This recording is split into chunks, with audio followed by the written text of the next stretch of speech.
Добар ден, пладневни вести на Канал Плюс. Еве на кои прилози се задржуваме денес.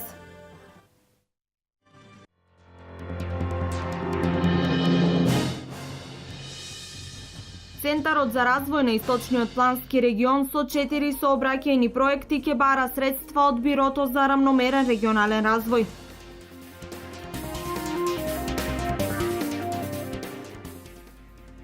Децата од најмали нозе се учат на хуманост, која денес ја изразија со учество во хуманитарната акција од дете на дете. Вечерва хуманоста на дело ќе се потврди на хуманитарен концерт во Пехчево.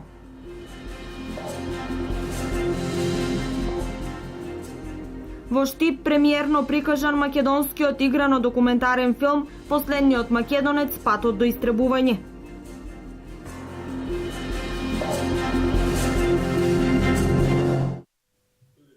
Телеграмата што новиот министер за внатрешни работи Оливер Спасовски, избран од редовите на СДСМ, вчера ја испрати до сите сектори на МВР, синоќа ја разбранува јавноста. Како министер за внатрешни работи, избран со одлуката за избор на членови на владата на Република Македонија, врз основа на законските овластувања, информирам дека сите пренесени овластувања од министрите за внатрешни работи кои раководеле со Министерството за внатрешни работи до денот на донесување на наведената одлука за избор на членови на владата на Република Македонија престануваат да важат.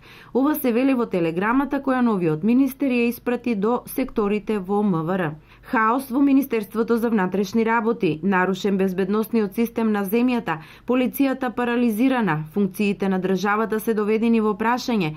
Ова се дел од насловите на македонските и странските медиуми кои известуваат за овој потек на новиот министер за внатрешни работи. Безбедносни експерти и поранешни функционери во Министерството за внатрешни работи велат дека немаат доволни информации за да ја коментираат оваа одлука и прва предпоставка е дека секторите и понатаму ќе продолжат со работа во делокругот на нивните досегашни активности. Премиерот Груевски изјави дека добро е што министрите на СДСМ се партиски, а не експертски кадри, за да си превземат целосна политичка одговорност за нивното учество во владата. Центарот за развој на Источниот плански регион поднесе 4 проекти до Бирото за рамномерен регионален развој. Првиот ги опфаќа сите 11 општини од Источниот регион и се однесува на изработка на техничка документација за сообраќајни проекти, при што секоја од општините треба да ги даде своите приоритетни задачи. Центарот за развој на Источно-планскиот регион за финансирање од средствата што ги обезбедува Министерството за локална самоуправа преку Бирото за рамномерен регионален развој поднесе 4 проекти. Првиот ги опфаќа сите 11 општини од Источниот регион и се однесува на изработка на техничка документација за сообраќајни проекти, при што секоја од општините треба да ги даде своите приоритетни задачи. Останатите 3 проекти главно се однесуваат на општините Кочани и Чешиново Блешево, меѓу кои една од целите е развој на езерскиот туризам. Целиот бенефит од проектите ќе се чувствува на целиот исток, а општините Берово, Македонска Каменица и Кочани ќе бидат дел од ваквиот проект, бидејќи станува збор за изработка на инвестициско-техничка документација со инфраструктурен туризам, што значи опфатени се Беровско езеро, Калиманци и Градче.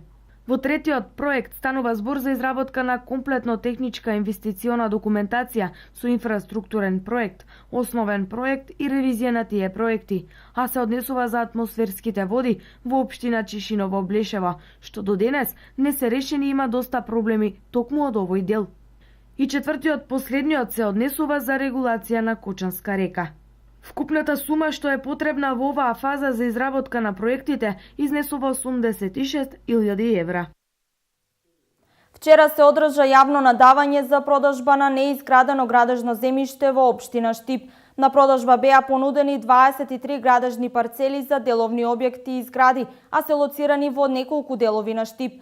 Од 23 понудени парцели продадени се 8, а финансискиот ефект е 19 милиони денари. Највисока цена постигна надавањето за локација предвидена за бензинска пумпа во населба Балканска.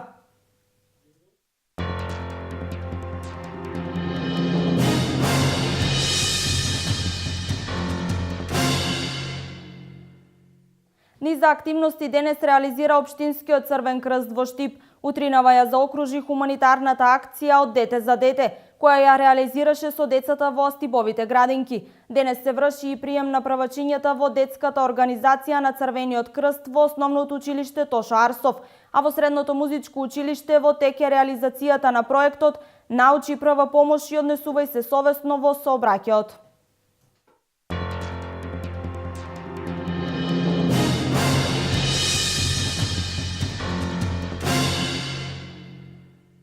Штипската публика вчера имаше можност да го види македонскиот играно-документарен филм Последниот македонец, патот до истребување, во режија на Илија Пиперковски. Штипјани вчера има можност премиерно да го погледнат документарно играниот филм Последниот македонец, патот до истребување. Филмот го фаќа периодот пред Букурешкиот договор и по него, и зошто во тоа време Македонија не станала држава. Иако во филмот е опфатен период пред 100 години, како народ и нација со истите проблеми се соочуваме и во денешно време, истакна продуцентот Снежана Лупевска-Созен. Па затоа Последниот македонец зборува за разединетоста на тогашното политичко водство, разединетоста на народот поради некои фактори, и она што го има во филмот не би сакале да се повторува и денеска. За жал, ако зборуваме 100 години потоа, Македонија не е во НАТО, не е во Европската Унија, се уште сме разединети и не сме единствени, и тоа боли. Таа болка ја почувствуваа многу луѓе кои го видеа филмот, веројатно мислејќи на сегашноста. Продуцентот на филмот Последниот македонец се надева дека филмот ќе биде поука за младите и за политичарите да учат на грешките и да постапат поинаку за Македонија да ја интегрираат. Младите, ако го видат овој филм, ќе научат и дел од историјата, ќе видат и многу ликови кои не ги запознале претходно историски, меѓутоа можеби ќе откријат и суштината како да ни е нас некако во генот да се еден со друг не сакаме, еден да влече на една страна, друг на друга страна, место да сме единствени. Тоа е основната порака и до младите. Филмот Последниот македонец е поддржан со средства на Агенцијата за филм на Република Македонија во продукција на Trinity Plus и е работен 3 години со голема актерска екипа и статисти. За неколку минути во Кочани ќе биде отворен саемот на книгата. Во просториите на библиотеката Искра во Кочани саемот на книгата се организира по 10-ти пат. Од денес до 19 ноември посетителите имаат можност за промоција и продажба на најновите и најпродаваните книжевни изданија за деца и возрастни, енциклопедии и стручна литература од повеќе области.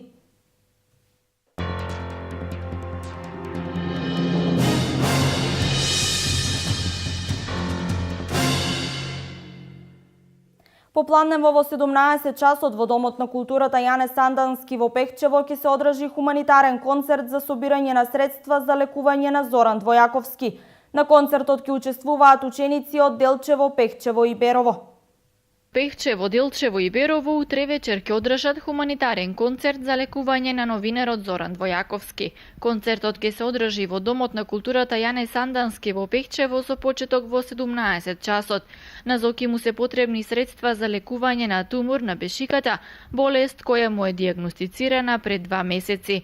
Тој веќе е примен во болницата во Благоевград, Република Бугарија, и итно му се потребни 5000 евра за оперативен зафат. Двојаковски е момче во количка со тежок хендикеп на нозете, но и покрај се досега успешно работеше како новинар во Берово. Организатори на хуманитарниот концерт се Основното општинско училиште Ванчо Китанов од Пехчево, Средното општинско училиште Методи Митевски Брицо од Делчево, Средното општинско училиште Ацо Русковски од Берово, Центарот за лековити билки и шумски плодови Амброзија Пехчево, Општината Пехчево и Домот на културата Јане Сандански. Влезниците за концертот се продаваат по 50 денари.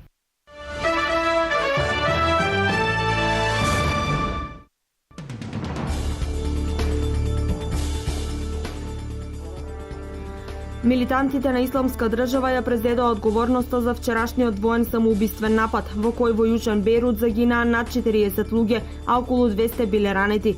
Досега не е потврдена автентичноста на соопштението на оваа екстремистичка организација. Либанската полиција соопшти дека нападите пред влезот на еден трговски центар ги извеле 2 лица со експлозив на појасите.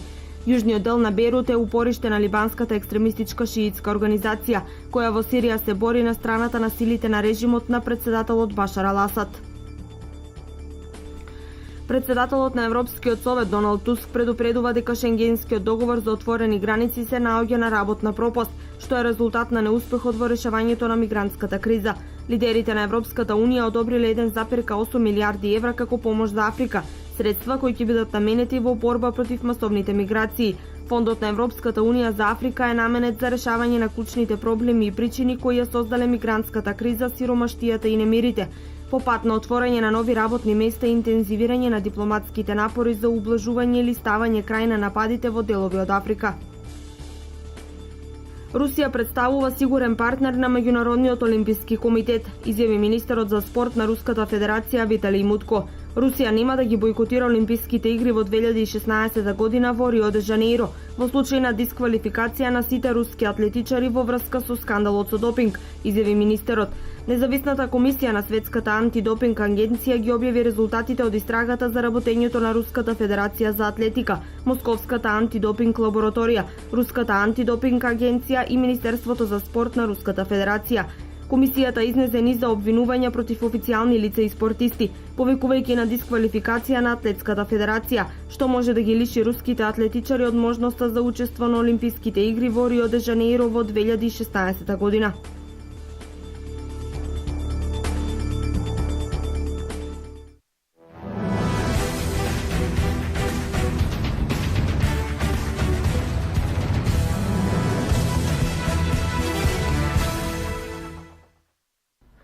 Репрезентацијата на Македонија славеше убедлива победа од 4:1 над Црна Гора во контролен надпревар на кој дебитираше новиот селектор Игор Ангеловски. Македонија одигра одличен надпревар, особено во првото полувреме кога успеавме на противникот да му дадеме 3 гола за само 5 минути. Капитенот на нашата репрезентација, Ванче Шиков, го постигна водечкиот погодок. Подбиената топка во противничкиот 16-ник, откако Агим Ибраими упати одличен удар од далечина. Македонија е с големи предноста на 2:0 со гол од пенал, кој успешно го реализираше Александар Трајковски. Истиот играч 2 минути подоцна го постигна и вториот гол за предност од 3:0 на нашите фудбалери. Во продолжението Александар Трајковски реализираше хет-трик за водство на Македонија од 4:0. Конечните 4:1 ги постави капитенот на црногорската репрезентација Стеван Јоветич. По надпреварот среќни и задоволни беа репрезентативците Александар Трајковски и Столе Димитриевски. Одлична победа на целата екипа. Многу сум среќен за мојот дебитантски надпревар, рече голманот на Гранада Б Димитриевски. Среќен за мојот прв хет-трик со националниот тим се зборовите на играчот на Палермо Трајковски.